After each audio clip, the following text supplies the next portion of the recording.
They said roads were a luxury. They said progress would have to wait. But in Burkina Faso, a nation too often written off by maps of power, the soil itself has risen to defy those words. Here, where 6 out of every 10 citizens live in villages cut off by dust and distance, something extraordinary is happening. Ordinary hands, farmers, jobless youth, mothers and sons, are turning bags of red earth into 1,000 kilometers of roads. Not concrete, not asphalt, but dignity itself, compacted and stacked, one bag at a time. This is not about machinery or million-dollar contracts. It is about a president named Ibrahim Traoré who dared to tell his people that their destiny need not be delayed. And it is about a continent asking, can the simplest of tools build the grandest of freedoms? Do not look away. What comes next may change how Africa stands on its own. Subscribe and walk with us. Burkina Faso is a landlocked country, bound not only by geography but by history. For decades, the question of roads has been more than a matter of transport. It has been a matter of survival. In villages where crops spoil before they reach the market, where the sick must walk for hours to see a doctor, where children cannot cross the rainy season to reach their schools, the absence of roads has been the silent tyrant. Into this silence comes a method almost too humble to believe. Do Nou. Born in Japan, the phrase simply means earth in bags. The technique is as simple as it is revolutionary. Soil, often the red laterite that dominates the Burkinabe landscape, is scooped into sacks. Each sack is tamped 20 times with even strokes, compacting the earth until it becomes a block as solid as brick. Row upon row, these bags are stacked, layered, and then cloaked with gravel or additional soil to form a roadbed. No bulldozers, no rollers, no concrete mixers, only hands, sweat, and the rhythm of mallets striking earth. What might sound primitive is, in fact, ingenious.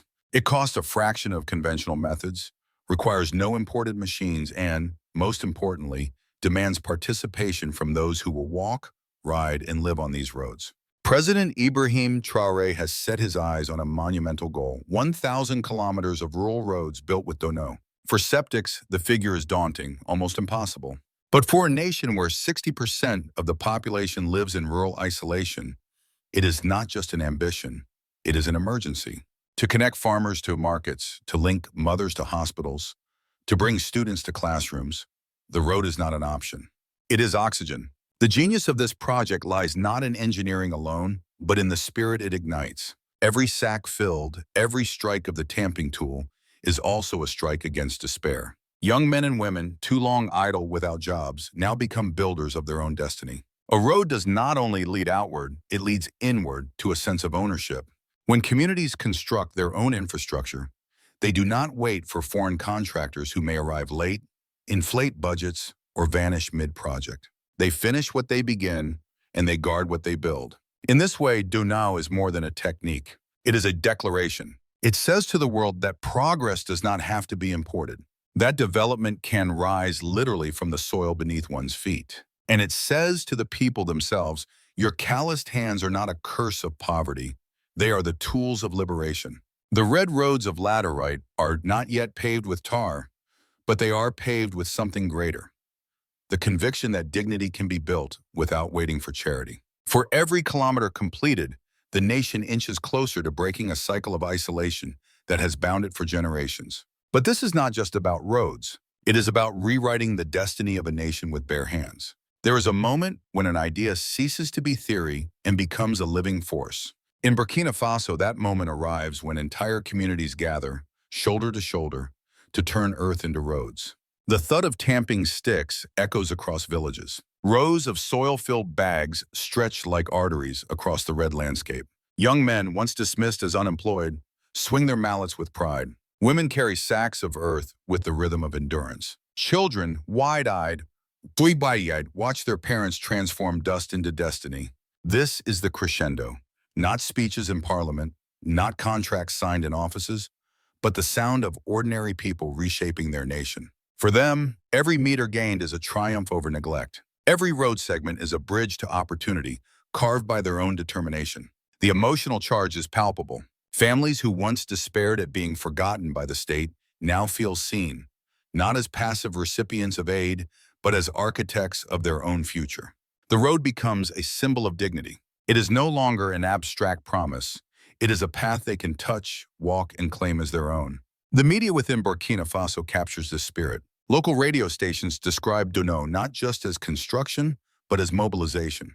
Newspapers frame it as the birth of a new model of governance, where state and society meet not in bureaucracy, but in calloused labor. The president himself is portrayed as a leader who does not wait for external rescue, but dares to trust in the energy of his people.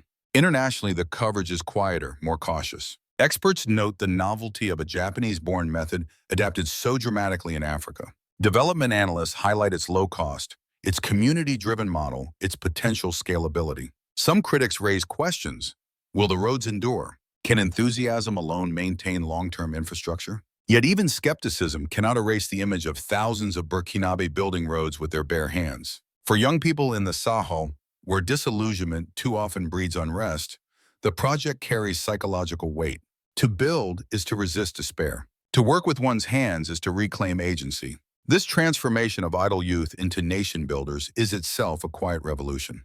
But beneath the triumph lies a question that stirs unease. Community spirit is powerful in its beginning, but can it be sustained? When the novelty wears off, when fatigue sets in, when political winds shift, will the movement endure? Will the roads remain cared for, or will they crumble like so many forgotten promises of the past? Yet in every success story lies a test. Can this movement endure beyond enthusiasm? Roads are never just roads. They are arteries of a nation, carrying not only people and goods, but also the invisible lifeblood of dignity and political legitimacy. In Burkina Faso, the Do Nou project has begun to reshape more than soil. It has started to reshape society itself. The immediate civil impact is clear. Unemployment, particularly among the youth, is a wound that has long weakened the country. Every bag of earth compacted, every kilometer of road completed, is also a job created. Young men and women who once drifted without purpose now earn wages, acquire skills, and contribute visibly to their communities. Employment here is not charity, it is participation. It transforms frustration into pride and idle hands into building hands. The social fabric, too, is altered. When villagers worked together to construct roads that link their homes to markets, schools, and clinics, they are no longer isolated individuals. They are co-owners of an achievement. This fosters responsibility for maintenance, ensuring that the roads will not fall into neglect. Pride in creation becomes a guardrail against decay. Politically,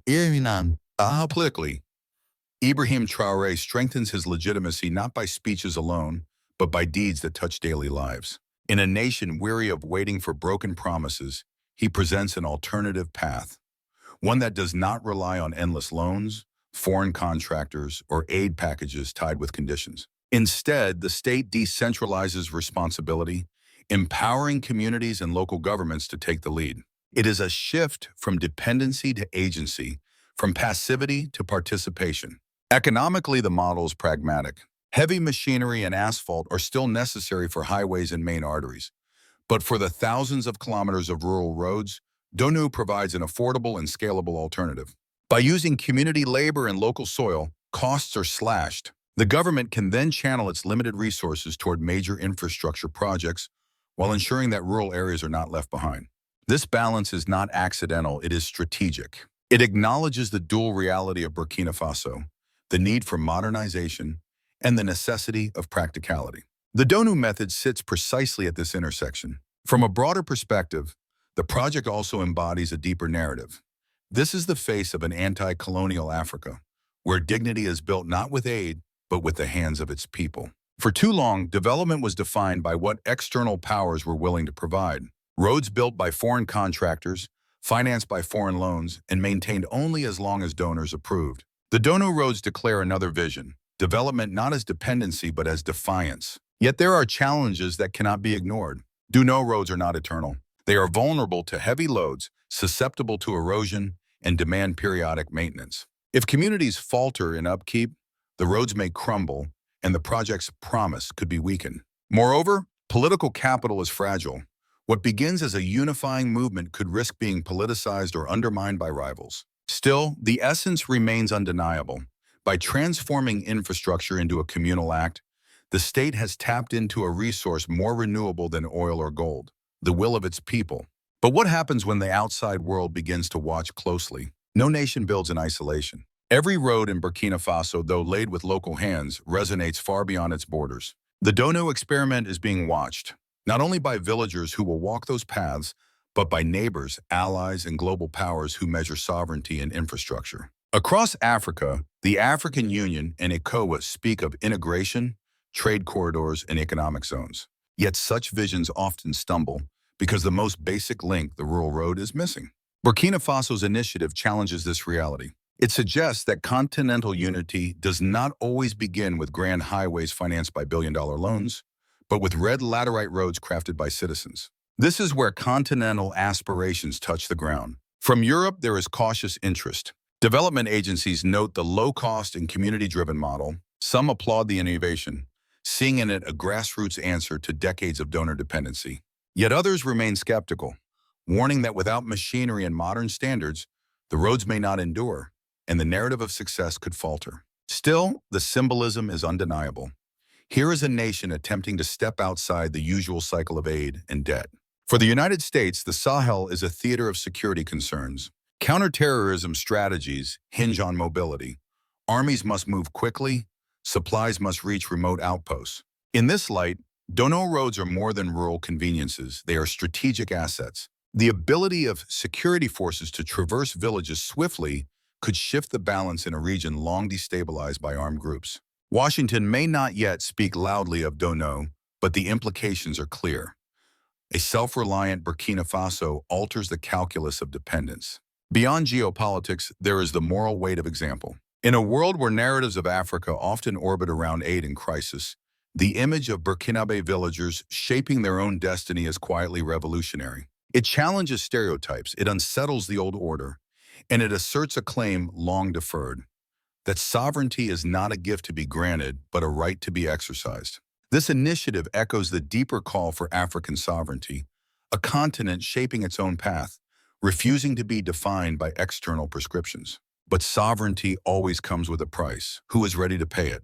Every road is both a path and a promise. The Do Nou initiative has proven that Burkina Faso can turn limitation into strength, soil into structure, and despair into dignity.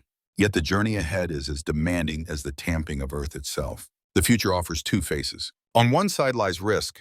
Do Nou roads, though ingenious, are fragile when pressed by heavy lorries or endless rains. Without consistent upkeep, the work of today could vanish tomorrow. Enthusiasm is powerful at the beginning, but sustaining it requires planning, training, and a culture of maintenance. If these elements falter, critics will be quick to dismiss the project as a fleeting experiment. On the other side lies opportunity. The 1,000-kilometer goal is not an end, but a beginning. Each completed stretch is proof of what is possible when a nation trusts its own hands. The method can expand, not only across Burkina Faso, but across Africa, as other nations search for models that prioritize self-reliance. Coupled with partial mechanization, Do Nou can form a hybrid system, machines where needed, people where possible. This balance is the future of pragmatic sovereignty. There is also a political horizon. Ibrahim Traoré has bound his leadership to the success of this vision. If the roads endure, so will his image as a leader who put faith in his people. If they falter, so too may his legitimacy. The stakes are high, not only for him, but for the nation. For Burkina Faso, the project is more than infrastructure. It is an identity. Yet, perhaps the greatest consequence is symbolic. The red roads winding through villages are not just lines on a map. They are threads in a larger fabric. They weave farmers to markets, mothers to clinics, children to schools, and soldiers to outposts. They tie together a people once scattered by isolation. They proclaim that the continent's future need not be imported. It can be molded by calloused hands and stubborn will. The question then is not whether Burkina Faso can build 1,000 kilometers. The deeper question is whether Africa can build 1,000 versions of this story. Roads of self-reliance, bridges of dignity, highways of unity. And yet one final question remains. If Burkina Faso can, what stops the rest of Africa? 1,000 kilometers of soil-packed bags may not glitter like highways of steel and concrete, but they carry a weight far greater than asphalt. They carry the weight of a nation daring to defy the script written for it. Burkina Faso has shown that progress does not always arrive with aid convoys or imported machines. Sometimes it arrives in the form of earth, lifted by bare hands, struck 20 times, and laid down with hope. The Do Nou method is more than engineering. It is a manifesto. It is the cry of an anti-colonial Africa, a continent choosing to rise not through dependency, but through determination. Each kilometer completed is a rebuke to the notion that Africans must wait for permission to build their future. Each road is a line of defiance, stretching across the red soil saying, "We will walk our own path." Success will etch his name among those who dared to transform vision into tangible change. But beyond him lies a larger truth. The spirit of Burkina Faso belongs to its people. They have shown that sovereignty does not trickle down from international agreements. It is forged in sweat, unity, and the rhythm of hammers against earth. Yes, the roads may demand maintenance. Yes, they may not bear the weight of endless trucks. But their real strength lies elsewhere, in the shift of imagination. If Burkina Faso can connect villages with nothing more than sacks of laterite and the will of its citizens, then what else can Africa do? What else has seemed impossible until someone chose to try? This is not just a story of roads. It is the story of a people refusing to remain landlocked in destiny. It is the story of African sovereignty, spoken not in speeches, but in soil. And it is a question posed to the entire continent. If one small nation can take its future in its own hands, what stops the rest? If this story of soil and sweat stirs something within you, let it not fade. Subscribe, share, and carry this message forward. For every road built in Burkina Faso, another path opens for Africa.